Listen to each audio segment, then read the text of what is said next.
Trailers can be deceiving. You see the pretty graphics, the exciting music, and you get a glimpse of what the game is all about.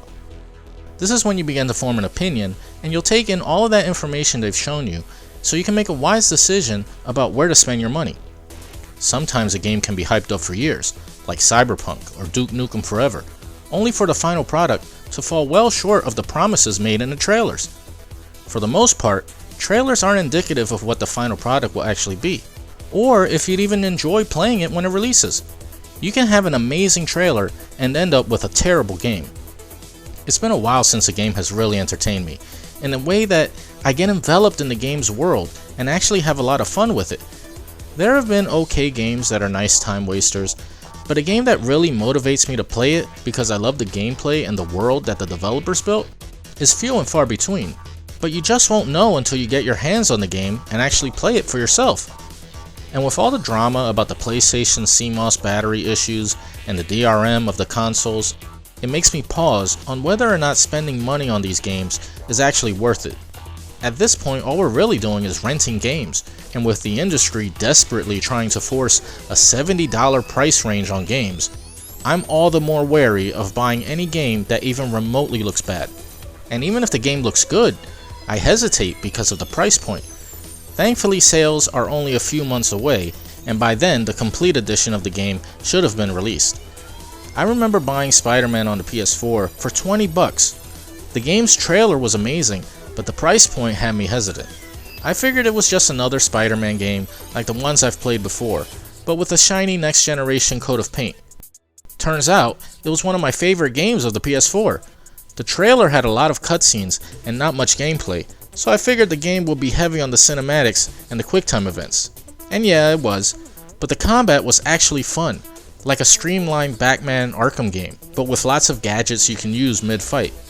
I don't think the combat really translates well in this type of game, since we've seen so many games do it before. The trailer can only hint at how good or bad it really is, so you'll just have to imagine holding the controller in your hands as the gameplay is shown for a split second before the next story cutscene is shown. Biomutant is a good example of how gameplay doesn't really translate well. You have this beautiful world, the nice customization, the fancy combat that looks like Devil May Cry with raccoons, but when you actually play it, it has all of the punch and excitement of a wet noodle. Or how about Scarlet Nexus, a game that I was mildly interested in because of the art style and the fancy combat that was shown. But when the demo dropped, so did my interest in the game. Corridors of repetitive and unimaginative monsters with shallow fighting mechanics. They tried to spruce it up with the psychic gimmick, but I just wasn't feeling it. I was disappointed with the cutscenes as well. It's just the characters just standing there in a square portrait with no emotion or movement at all, save for their tiny little mouths when they talk. Where's the animation? Where's the cutscene?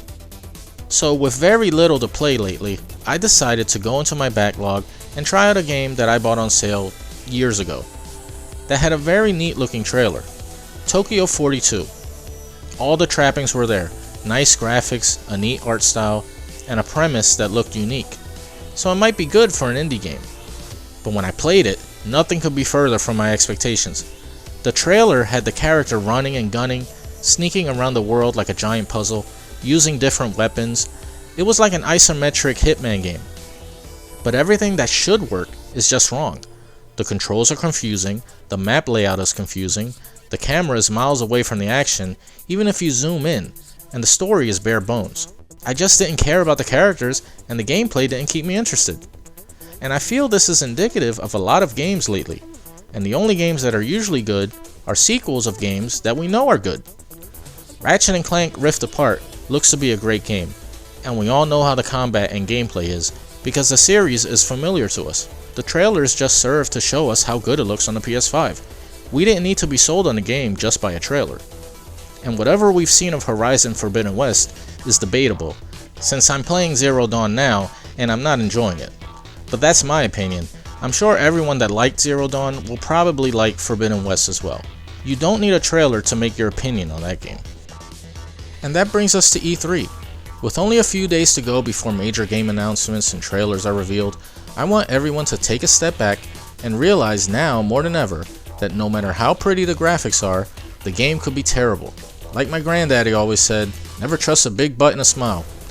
And it happens every E3, especially with the new console launch.